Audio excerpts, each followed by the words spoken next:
Should we get started? Yeah. All right. Let's get this show on the road. Thank you, Patrick, for joining us this morning. This is Patrick Ruble, our current president of SPAAR, and we're going to be interviewing you. If you're okay with that, we've got some questions to ask you today. I'm great with it. Thanks for having me. I appreciate it. Well, I'm Jen Livingston, and this is Danielle Pelton, and we are working with the Metro YPN Young Professional Network at SPAAR. And one of the reasons we wanted to interview Patrick is just to talk to people about what it's like to volunteer at SPAAR, give your time, and how you balance that with, building your business and SPAAR. And one of the questions that we have is, how long have you been involved at SPAAR? What's your backstory, and how did you get to where you are today? My backstory, I love it. Well, I won't go all the way back, but we'll just start with my involvement with SPAAR. And I think if most of you know me, you know that my involvement started in about 2004 when I actually worked for the association. Came on board and eventually ended up being the government affairs director for 5 or 6 years before moving on to working with realtors on the actual agent side of the business. So 16 years, it's a long time. Yeah. Yep.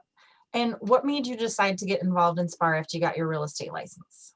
Well, I would say it was a no-brainer, quite honestly, because when I was actually employed with the association, one of the things that the executive officer at that time really drilled into us was that, we were there to serve the members, and we weren't there to the association wasn't staff driven, that it was member driven. And in order to be member driven, we needed to involve members in activities, in committees. And so from the get-go, our job was to recruit and engage members in committee work and in social activities and community activities. We certainly didn't do the types of activities back then that we were doing before the pandemic or even now, but we still had a lot of involvement, and it was always fun to go out to the offices and talk to the members and meet with them and encourage them to get involved with any kind of committee work that seemed to resonate with them, rang true to their heart, so to speak. Obviously for me, it was government affairs, but there were other activities or committees that we had at that time. YPN was really just kind of getting started way back then. Very, very new. We had a technology group as well that was meeting in the office once a month or probably once a quarter. So, I would say that it was just something that it just kind of came naturally to me, that once I started becoming engaged on the agent side of things, on the member side of things, that I just carried that same kind of attitude and zeal to have members involved. So I'm always talking about if I meet a member or a new member, especially new members, to let them know the value of being involved in the association.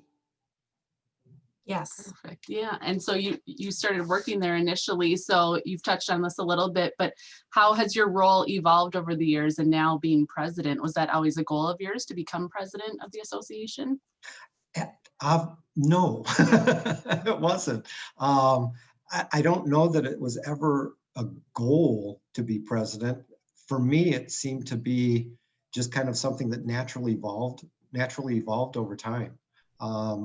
I think I was so involved once I was on the member side of things or the agent side of things.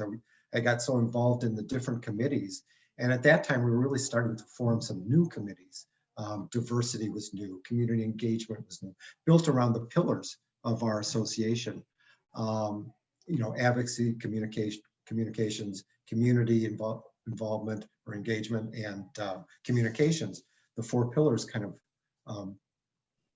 of drove my link to the association. I was involved with communications, community engagement, diversity for a little while. I'm always somewhat involved or interested, and I check in on advocacy because we have a great advocacy team now that runs that on the staff side. And then we have some great leadership within that committee that keep things moving forward. So,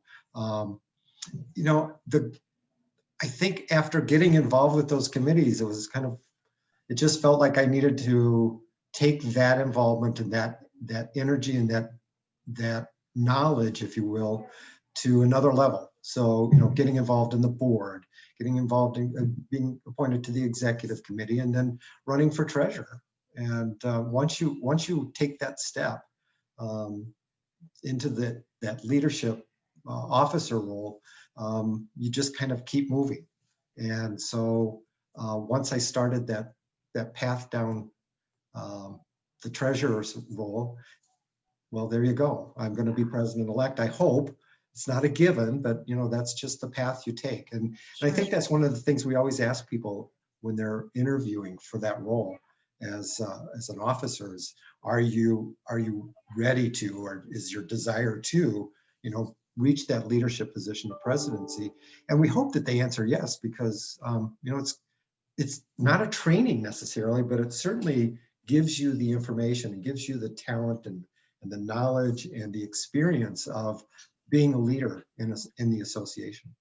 Yeah. So, You've talked a lot about how we have different committees, and it sounds like, our association is very member driven, as you know, and we do evolve and we grow and we start different committees that are needed at the time. And I think that's great. Can you talk a little bit about how do you balance your volunteer time with SPAAR and also growing and building and continuing your business? How has that impacted you? It's interesting because a lot of times, and I don't know if it's just the year or what, a lot of times when you're going that path, and I would say treasurer, president-elect roles that I held, business was probably a little more challenging in terms of balancing. This year, it just seemed very kind of almost organic in a way. My business has been very, very strong, and I'm very happy and thankful for that, and thank my clients for that as well. So it hasn't felt like I had to really do a lot of balancing necessarily. I just, I have business and then I have the volunteer work.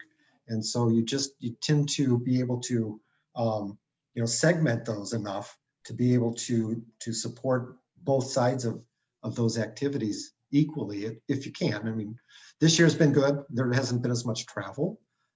So I've been able to spend more time here in the cities than normal. So it is a balance, of course. And sometimes you have to rely on people around you. And I think that's the other thing about if you want to be successful in pursuing leadership or pursuing community work is have a good bench to work with. I have great support here at the office with regard to staff, and they know when I forget to do something to remind me. So that's always good. They don't yell at me. They just politely remind me, oh, you forgot that piece of paper. It's like, okay, I'll get that. And I work with a great title group as well, and that always helps. And I have great support at home. My long-term partner, he knows me well enough to know when I need when he needs to stay away from me for a little while. And he also knows that when I'm busy, that I'm doing this for the good, if you will, not for my benefit necessarily, but for the benefit of others. So he's very supportive that way. That's awesome. Keeps me in line. Yeah, it's a good balance. How would you say that, being involved, have you benefited from it personally and professionally? Do you think that there's a benefit to volunteering at SPAAR? I can't speak enough about the benefit that you receive.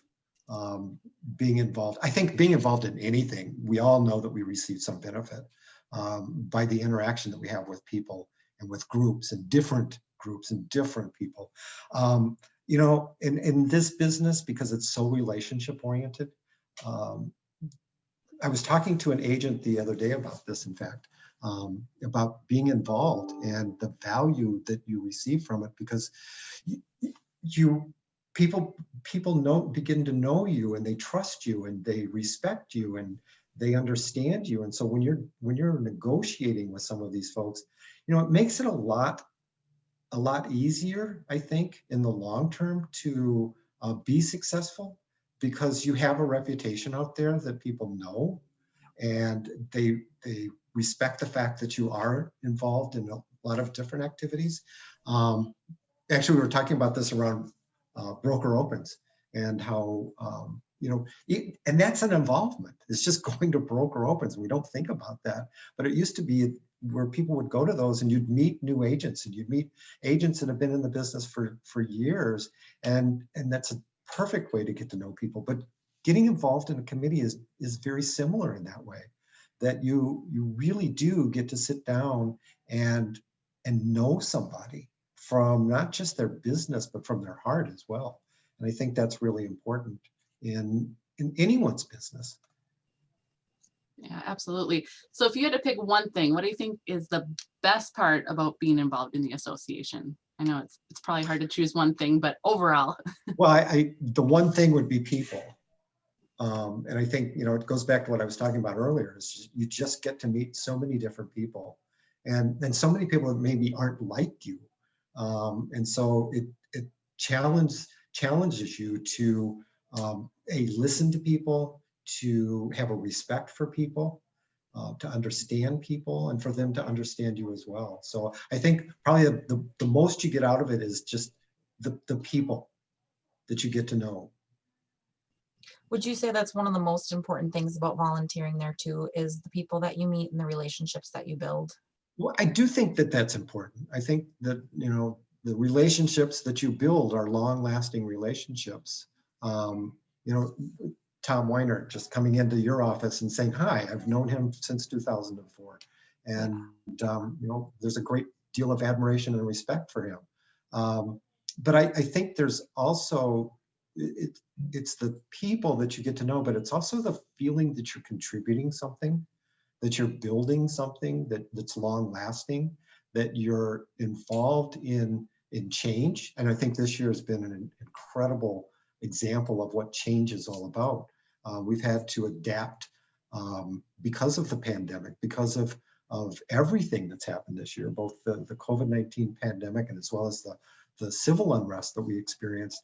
We've really had to kind of adapt on a daily or weekly basis. And I think that that's another piece that you get from this is understanding the business, learning to adapt, and learning to do that, not for me or for the staff or anything, but for our members, and to be able to deliver services in as good a way as possible given the conditions we're under. And I think we did a really good job this year of doing that. So.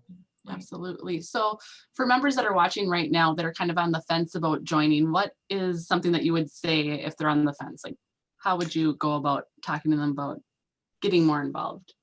Well, there's first I'd say, if you're new, get your business going, but be open to involvement in the association. Learn what the association is there for. It's there for the members. It's there for the support of not just the members and their business, but also the industry itself, and for home ownership. We have a lot of work to do around that in this community. I would say try it. Find something that, like I said earlier, that really resonates to you about involvement, whether it's community engagement or diversity or professionalism or advocacy. And I'm probably YPN, I think, is a good example too, especially and it doesn't have to be a young professional, but just to be involved in something that is maybe a little bit out of your comfort zone is a good thing, but try it. The favorite adage in this office is everything works, but nothing doesn't. So, think about that in terms of your career, in terms of your growth as an agent, as a person in your community. So investigate, go to a meeting. It's so easy to go to a meeting now. I mean, jump on a Zoom and you're there. And you can go to every committee meeting you want and experience it and then choose where you feel that you can contribute and where you're going to get some value out of it as well. I just think it's so important to try something. Yep, I agree. So in closing, the next step, if they're thinking about getting involved, it's definitely reach out to SPAAR. You, like you said, sit in on a Zoom meeting, see what you like. Correct. So go to the calendar, see where there's some meetings, read the e-news. And if you're not getting that call them. Sure. I mean, just pick up the phone and call them. We have people that are answering the phones that will help you. They'll get you to a staff liaison. Every committee has a staff liaison. Ask for the committee that you might be interested in and talk to them. And they'll set you up on the schedule and let you know, when the next meeting is, and just join and check it out. That's all I'd say. And give it a couple of tries too, because every meeting's a little bit different. Agendas change over time, but I think they're fun. And I think as we move out of this pandemic situation that we're in, and I'm very hopeful now. I mean, I have to tell you that in the last few days, I've been most hopeful about we're moving on, moving out of this. It's not going to happen overnight. It's going to take time. There's still going to be stuff that happens, but I'm really hopeful about the future. And, one of these days we'll actually be together in a room, and that's really exciting and that's really fun. That's when you really get to meet people. But, just being here, talking to you, Jen and Danielle is just as much fun as being in person. We can interact the same, a little bit more challenging sometimes, but we're still connecting. And I think that's important, is to make connections with people. Yeah, I think that, one of the things that you said today that really resonated with me is that we are a very relationship driven business, and whether it's with our clients or with, realtors. And the other thing is you're going to meet other people other than realtors, right? So we've got a lot of affiliates too. So Right. it's great networking, and I think it is really important. And I think there is a huge benefit to people, and, getting some new faces and new volunteers and new energy, and still loving the people that are very active in our association, I know is very important too. But, as Metro YPN, we're just really interested in getting people involved. And I think some of the information you gave us today was really good, and hopefully we can get some more people involved in our association. Yeah. And I think the YPN group is such a great group to really start there. Sure. Because it really kind of is, I don't want to say introductory, but you kind of Good reach mix. a whole lot of different people within the industry. And I thank you for bringing up the affiliates, because they're so critical and so integral to our industry, but also the support we receive from them within the committee structure and within the association structure. Is we can't live without it, quite honestly. Right. I mean, But YPN folks, I think you guys do a great job of getting people involved and kind of touching on different pieces of the business that kind of not just specific to just advocacy, but you really fit into a lot of the different committee structures. Right. Yeah. And there really is a committee for everyone. I mean, there's so many to choose from, and you really can find a good fit in a lot of them. Absolutely. Yeah. So get involved. That's what I say. Try That's the takeaway today. Try it. Absolutely. Yes. Perfect. Well, thank you so much for joining us today. We really appreciate it. And Thank you, guys. a great year, and despite it being a little bit different than others. Yeah, you've done a great job. Thank you so much for all of the things you've done for us this year. Thanks for what you guys do too. You two are a great team, and really appreciate everything you've done for YPN and for the association. Thank you. Good. And this is being recorded, so anyone that's watching it in the future, if you guys have any questions about SPAAR, you can reach out to any three of us. You can find us on Facebook. We'd be happy to chat with any of you. I know Patrick and Danielle and myself would be happy to help anyone who's on the fence or has any specific questions that they want to ask. We're here to help and help everyone in their journey. So Absolutely. Good to see you. Happy holidays. Be safe. All right, you too. All right. Okay. Bye, everybody. Bye.